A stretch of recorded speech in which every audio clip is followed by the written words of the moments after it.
You guys were shocked that I gave Starfleet Academy Episode 1 a 7 out of 10 yesterday on the program. And the reason I actually did that is because I think the first episode was fairly watchable. It was, if you turn your brain off, you could enjoy it as an action comedy sci-fi and ignore all the inconsistencies with Star Trek, and you'd probably, mostly come away being okay with having watched that one time. That's my 7 out of 10 kind of standard right there. It's not great. It's okay. It's acceptable, right?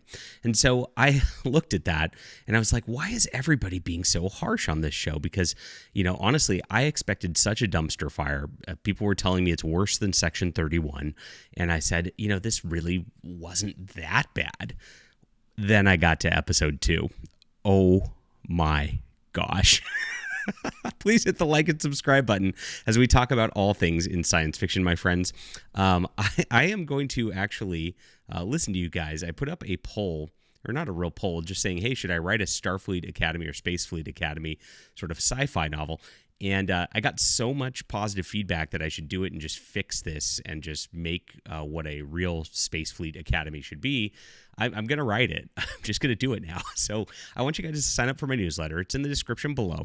And this is my sci-fi. I'm a sci-fi writer, so I come at this from a writing perspective. And when that comes out, you'll be right on top of it. I'm going to really work my tail off the next couple weeks, try to get as much of it done as I possibly can while this is all still relevant. So sign up now. 3 free books just for signing up: a sci-fi novel, a fantasy novel, and a superhero graphic novel. I'm very prolific, and so I write a lot. I spend most of my time doing that. I do it full time, and so I appreciate everybody who reads. And The Stars Entwined on Amazon is the best place to start if you do want to support the channel. I always show that off for you guys. I'll put both links in the description below. And again, Star Trek fans are going to love this if you don't already. And the new stuff that I'm working on is going to be just phenomenal. We're going to fix it, guys. We're going to fix it. Now, the memes are already flowing.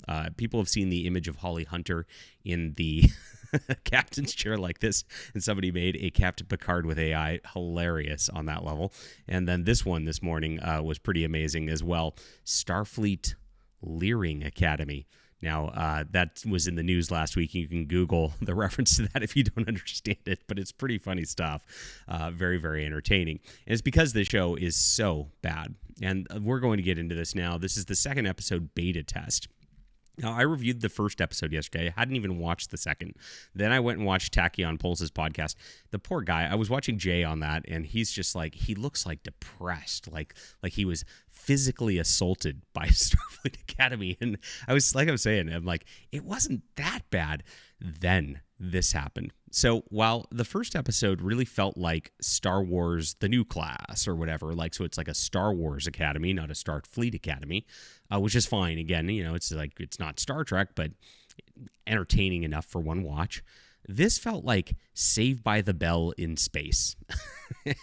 and I mean that in the worst way possible, because Saved by the Bell, while it was fun for me to watch while I was 12, 13 years old, does not hold up at all. It's really corny. It's really terrible. And that's actually this is meant to be aimed at younger audiences, the mainstream demographic. My son is 17. He walked into the room while I was watching this. And he stayed for about 2-3 minutes. He was gawking at just how bad it was, looking disgusted. And he said, "This is too corny," and walked away. And that was it. So fail at the younger demographic. Now, I guess they don't want young men. I guess maybe they want young women to watch Starfleet Academy, because that seems to be everybody in culture taking kind of property that's more geared towards boys, which an action-adventure sci-fi like Star Trek is, and actually trying to make it more appeal towards women. And that's I guess, the case. But I just don't see that happening here. There's not going to be anybody this is for. So this episode starts out with 20 minutes of just vignettes of all the different cadets and all the different just sort of professors and the like doing quirky comedy things, showing daily life at the academy. And there's just slapstick gags. There's just back and forth stupidity where it's just like, oh, Caleb here is now going to be, rooming with the, bully Persian guy, and they hate each other. And so they're going to make, comments about it.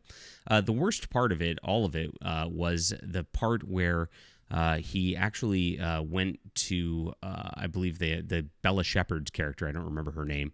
The one who's better than everybody else, with the weird alien look, and smarter than everybody else because she's a strong female lead. And he said, "Wait, we have roommates? How are we supposed to?" And she goes, "Hook up." And it's like, oh gosh, like this is awful. And then he goes, yeah. And she goes, "Do me a favor. Don't hook up with anybody in the first 6 months, because that's how you know how crazy people are." So this is interesting because it's like, again, this is the first Starfleet Academy class to be here.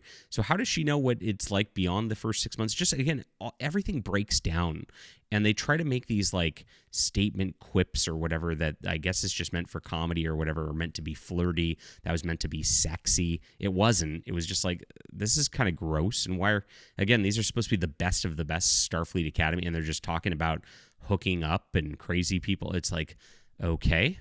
Not only that, but the music for this was very much in the background, and actually posted a meme about this as well. It was like a 90s hip-hop beat going like up while that was going on to show it's kind of silly and funny. And and then it's complete with record scratches going wicka wicka wow. And it's like, you know that like that's not what Gen Z kids listen to, Alex Kurtzman.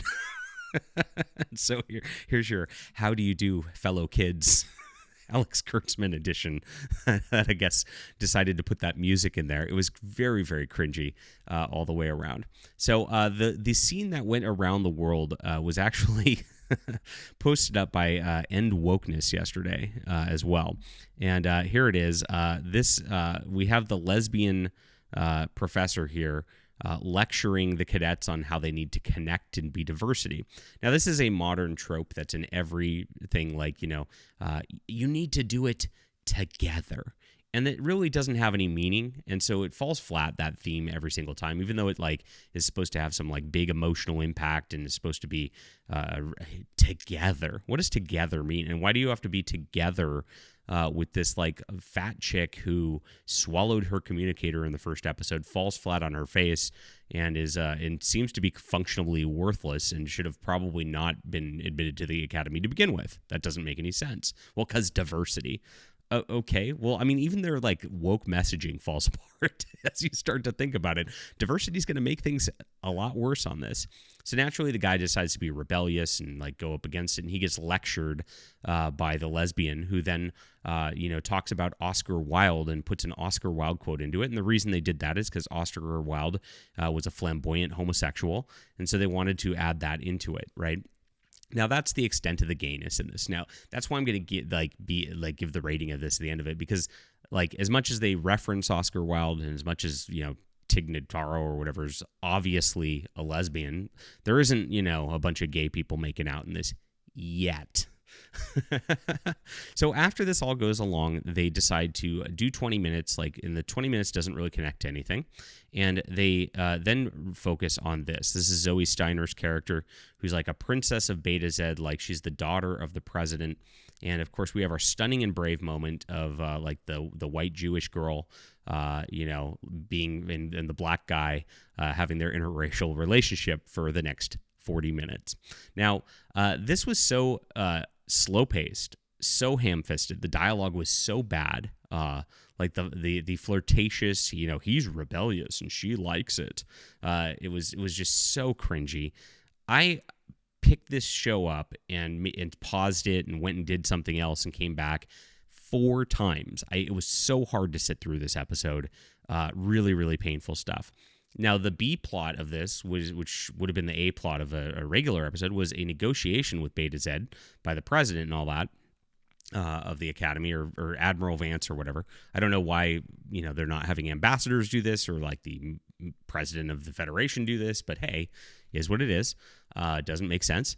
Negotiating Beta Z, like trying to come back into the Federation. Beta Z wants to be kind of isolationist And it's kind of weird. This is something that always bothers me about the Federation, because they're supposed to be this peaceful, we love everybody, everything. We're just a democracy. And they always say it's a democracy. But it's like they want to force everybody into their federation at the same time. They're very fascist. And like they're very offended if you don't want to be a part of that federation. And they're just very pushy about it. And that was the case that was happening there. So that was interlaced with this. And these negotiations were done in public, in front of all the academy cadets. And that's the other thing that doesn't make sense. If you really are trying to negotiate like a whole world joining you, like Greenland joining the USA, you're not going to like go in front of a freshman class of Harvard and just like debate back and forth as you're trying to do this. That'd be stupid. It's again, just everything about this falls apart. But that was the B plot, and it was just kind of interspersed in there to like give some greater political weight to all of this, because most of this, like 2/3 to 3/4 of this, was him giving her a tour of the academy. Now, they went around to different rooms and different classrooms, which was all the same set, and they have like a wall in the background of the set, which is it's not a green screen now. They use these actual like pixelated deals, and they actually put up computer graphics live there, so that it looks like it's there in the background. They're all the same set, but they changed the background. So this one's now the astrophysics. This one's stellar cartography. This one's now whales, because remember humpback whales? And so they tried to put in some member berries into the background for like the Star Trek fans, or at least what they think Star Trek fans want, by just saying some sort of things. Now, they did actually put some references into, which I was surprised about, Prodigy, actually putting in one of the rock creatures from Prodigy into the Academy. There's another reference to that. And another thing that doesn't make sense about their references, when they're talking about these characters, they're like, remember Captain blah, blah, blah, and blah, blah, blah, blah, blah. So, like, why do these people remember random officers from 700 years ago? It would make sense if it was 50 years ago. I mean, even that's kind of hard. Like, I can't name a lot of World War II officers. I mean, I can name the generals, like I can name General Patton or whatever, but I can't name like a random lieutenant who was on the beach in Normandy. I mean, some people can, who are like really, really into it. But, we're talking just like 70 years ago. You talk 700 years ago, I don't know anybody, do you? I mean, if you do, I mean, you're really studied in history, I guess, but doesn't make any sense. But the pacing of this was so bad. The dialogue of this was so bad. The forced relationship here is so ham-fisted. And of course, he's giving her, and he gets too close to her. It causes conflict because he's a rebel and he's causing problems already. And it's really cringy. And that's that. And here's the debate. As I mentioned, that doesn't make any sense. This was so slow and so awful. It is just, it's painful. And that's it. And it ended, again, with a quirky sort of thing. He walks into the room to see his roommate and some gay Asian guy doing these workouts that, again, it's bad acting and doesn't look like they're actually doing workouts. It looks like they're actors faking workouts in a comedic way to end things, just to bring it back to that first 20 minutes of the vignettes after you've sat there bored for 40 minutes as well. Oof. So I'm going to give this a 3 out of 10. So 7 out of 10 for the first episode, 3 out of 10 for the second. This was insulting to everybody's intelligence who was watching this. The only thing that's positive about it is it's not gay yet. All right. Leave a comment down below with what you think about this. Please hit the like and subscribe button. Sign up for my newsletter. We're going to do a Space Fleet Academy, right? And I'm working on it right now. It's going to be awesome. I mean, the stuff we've come up with already, I'm going to be teaming with another great writer and editor on this, because we talked about it last night. It's revolutionary science fiction. It's really good stuff. And I'm not going to spoil it, but we're working on it right now. For now, you can get 3 free novels in the description below, and sign up for my newsletter. Thanks, guys, for being here and for supporting our art. And this is The Stars Entwine. If you want to start and support stuff, it's available on ebook, print, and audio. We'll be back soon.